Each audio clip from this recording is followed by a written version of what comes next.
What's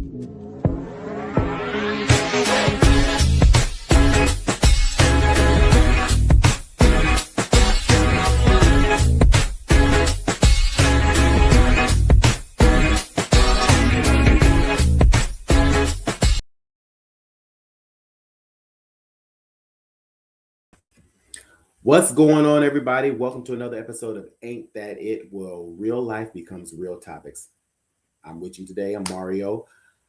I want to start by giving you a little background, excuse me, on how Ain't That It came about. I told you a little bit that, Ain't That is my quote unquote tagline. I've been saying that for forever and ever. And I use it for many different purposes. But Ain't That It? So with that Ain't That It being a part of me, I felt like I wanted to create a space. So many don't know, some may. I'm on a journey of trying to become the best version of myself. I'm sure I'm not the only one on that type of journey. Excuse me. So I want to create a space for others to tune in, take a little bit from my journey, possibly share things about their journey so that we can kind of live, grow, and become better versions of ourselves together. So that's a little background as to why or how Ain't That It came about.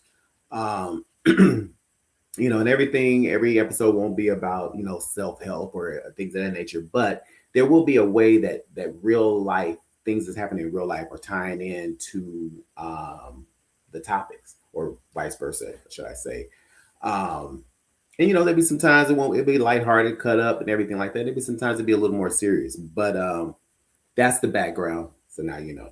So today, excuse me, my apologies, man. Two, my apologies for my voice. And secondly, my apologies because, I thought I would have a candle burning today, but it's a little loud in my ear. So I don't know if you guys hear it, but I apologize in advance again. Today, I want to talk about the mirror. And before we get started with the discussion, I want to play a little clip from a gentleman that I found on TikTok. You grow more with a mirror than you do with your mouth. Catch my drift. A lot of people love talking about the growth, okay? They love talking about change or I'm become more disciplined, but talking about it don't change you. Reflection does, okay? The mirror is what show you the attitude that nobody ever corrected, the habits that you built that nobody see, or even excuses about yourself or what you got going on that you love defending. Most people stay stuck because they rather explain themselves than examine themselves, and that's what it's really about. Listen, James tells us, be doers of the word and not hearers only. Meaning, don't just talk about it, you gotta be about it. You gotta live it. Stop using your mouth to sound grown, okay? Use the mirror to actually grow.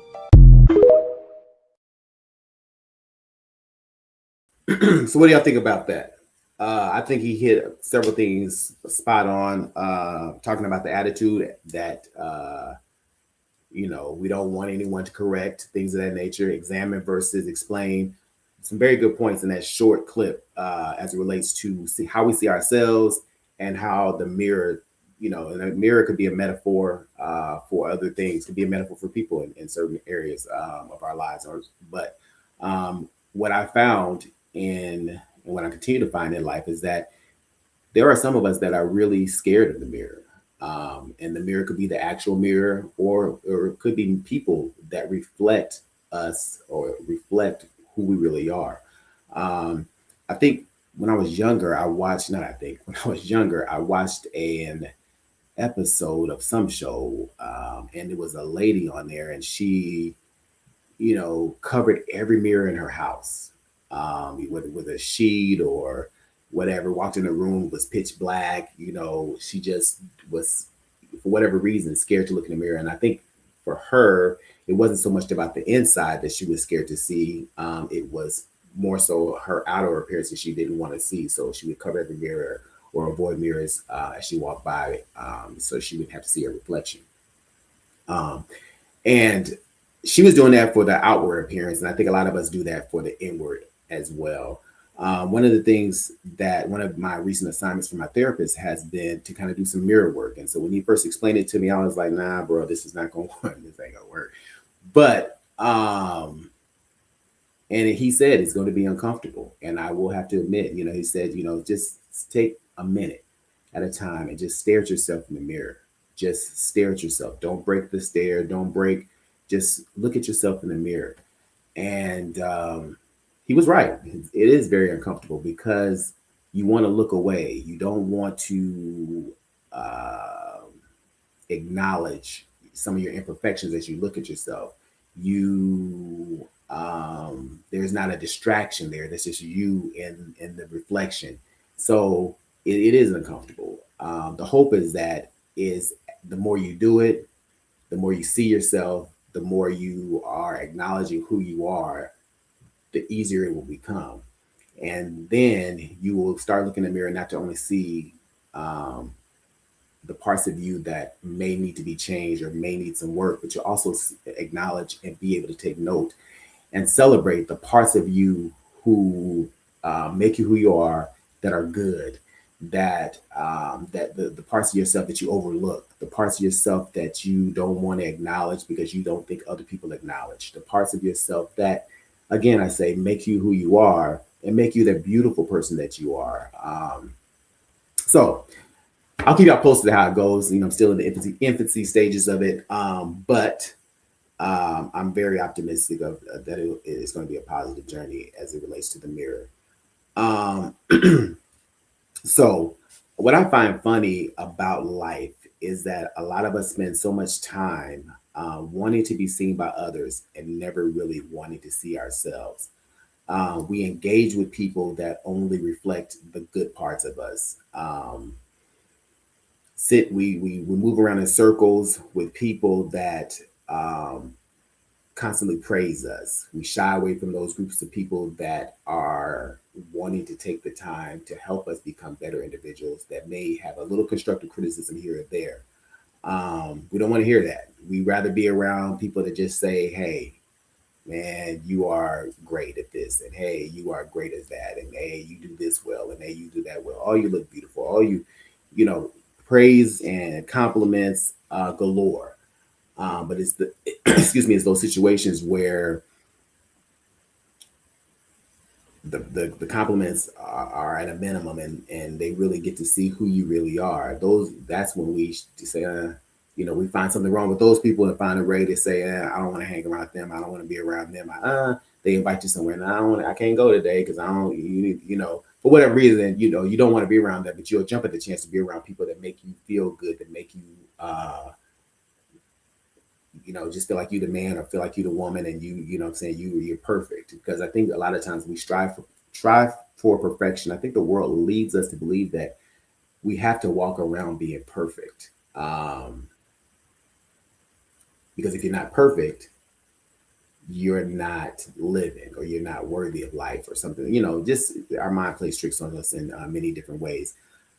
But I just find that interesting that as I said before, people could be a metaphor for the mirror because uh, they can reflect the good and the bad parts of us. And so, like I said before, again, a lot of us shy away from the people who are willing or taking the time and care enough.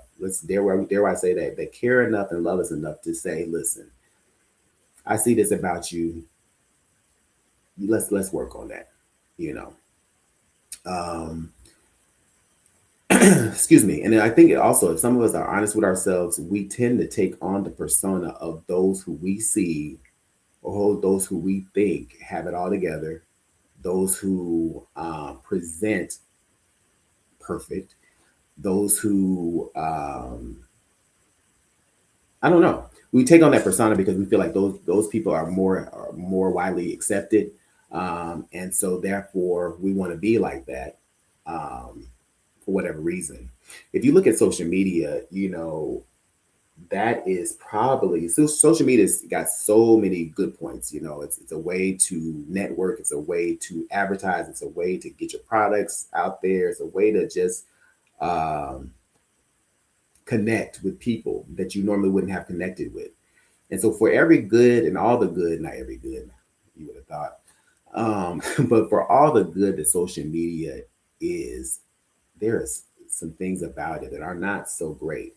You know, in reality, you can get on the gram and be whoever you want to be.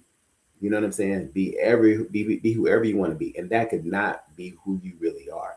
And I don't know, I just, I want to ask the question: how many times have you seen somebody on social media and be like, wow, they are living the life. Wow, they got it all together. Wow, this, that, and the third. And then you luck up on, or however you want to luck up on, or unfortunately run into, however you want to look at it. But you meet this person, or you see this person, or you are in a space with this person or these people, and then you realize, what I'm seeing and who I'm seeing right now, it doesn't match. But then again, social media gives us that opportunity to just be who we want to be versus who we really are. Um, and that social media is another tool, another mirror that reflects that we use sometimes to reflect only the good parts of ourselves. And that's what we want everybody to see, and that's what we want everybody to think about us, is that we got it all together, that we're doing this, um, scared in a sense to really delve deep into who we really are, and scared that if we showed who we really were to the world or to these people, A, we wouldn't get any followers, B, people wouldn't like us. So social media people say it's not real, but in a sense, it's not real because people are being real. But yet it's not. It is real because we operate in the same way with social media as we do in real life. We just want to show the good of who we are, versus who we really are. I don't know for some of you out. Oh man, all right. I don't know for some of you all, but when I graduated from high school, I remember that just about, I probably, I don't want to say give a number, but a lot of people in my graduating class was like, I'm from Indianapolis, Indiana. So a lot of people were like, hey, when I graduate, I'm moving to Atlanta. And, at the time, Atlanta, and it still is, it was then too, really big for African Americans. You can go there, you can start a life, be, this and the third. But I also realized that a lot of people they felt like, hey, I'm leaving Indianapolis, a small town, I'm going to in their mind, the big city, so to speak, and I'm going to live the life.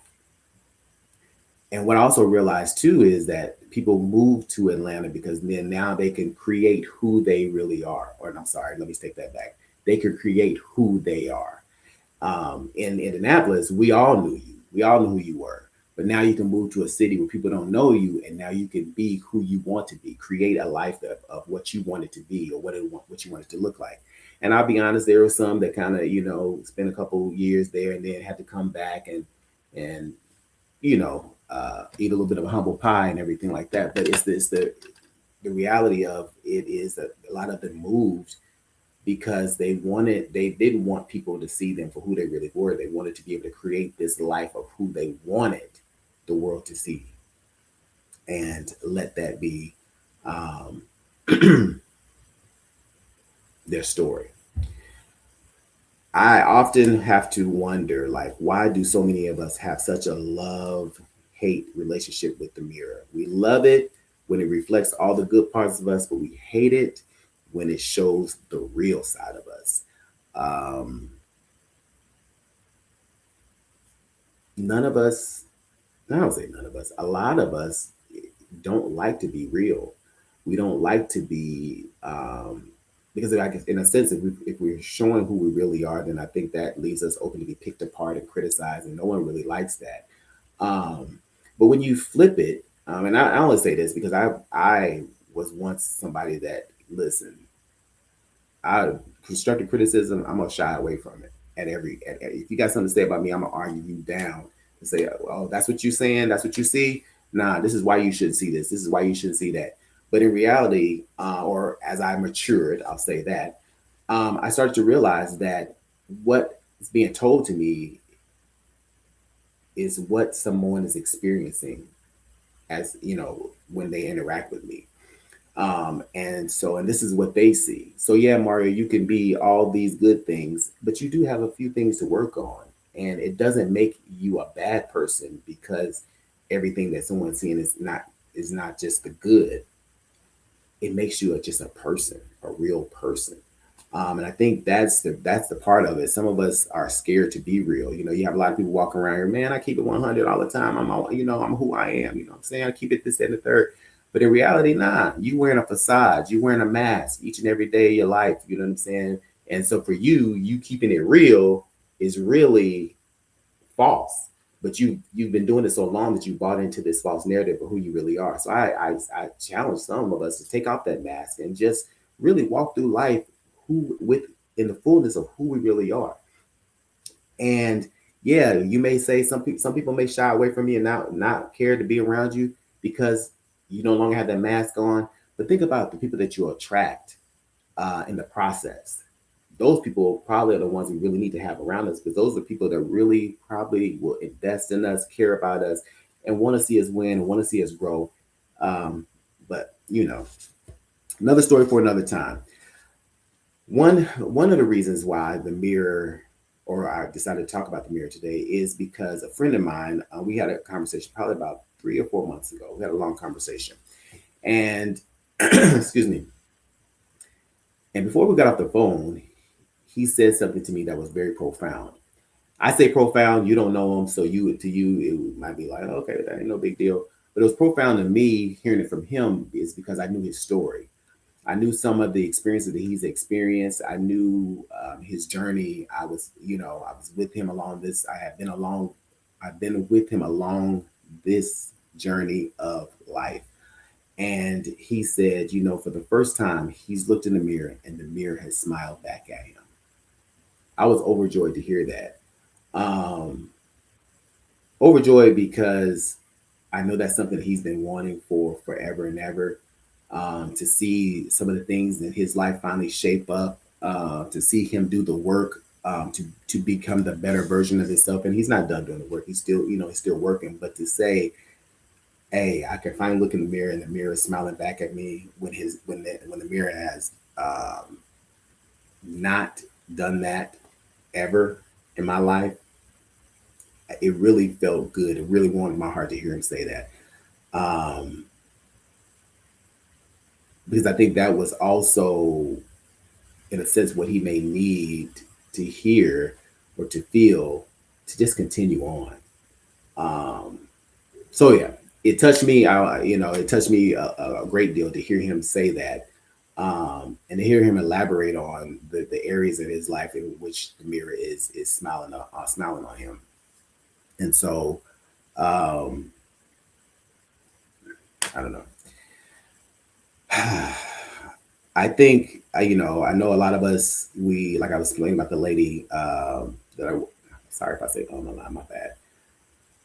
She avoided the mirror at all costs because she didn't like her physical appearance.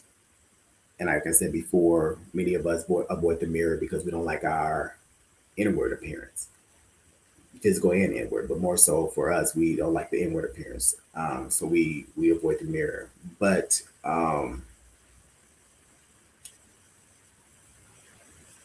I challenge all of us to just really do some of that mirror work. Like I said, my therapist gave it to me, and I'm like, man, all right, you tripping? But it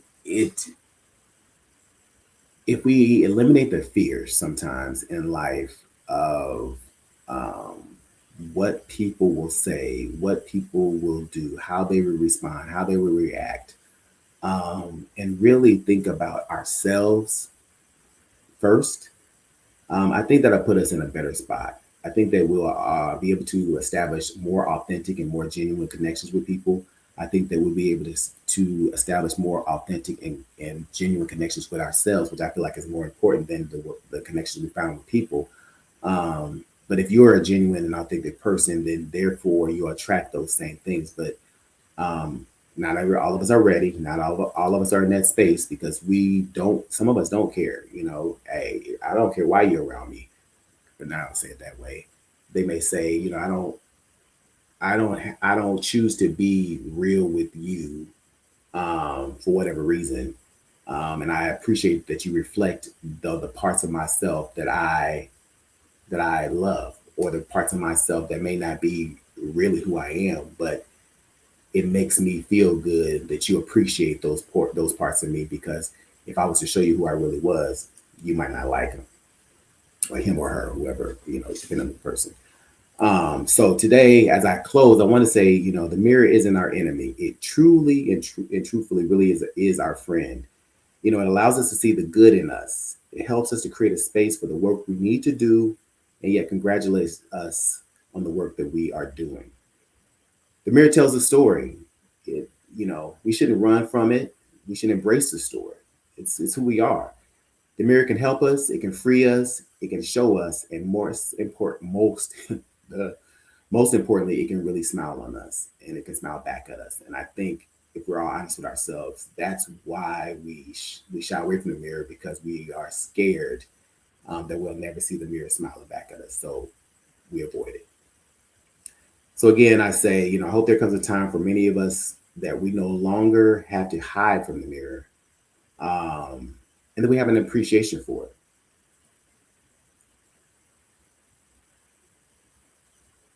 Yeah, that we appreciate the mirror. And I know it's easier said than done. But truthfully, if we have an appreciation for it and everything that comes. And again, I say the mirror is not just the reflective the piece that we may have in our bathrooms or in our car visor and stuff like that. Excuse me. The mirror could very well be the people that we have around us, our family, things of that nature. That's my challenge. My challenge for us to look in the mirror and not be uncomfortable with the reflection. To look in the mirror in our most raw form, stare at ourselves for minutes at a time, and begin to love what we see. I hope that you accept that challenge. Again, I apologize for my voice. Before we get out of here, I want to show you one more clip, but also I want to say thank you for watching. Please remember to like, share, and subscribe, and I look forward to talking with you soon. You look in the mirror every morning after you brush your teeth. You take 2 minutes and stand there, look in your own eyes and say, I love myself. I'm important, I'm worthy. I'm somebody in this world.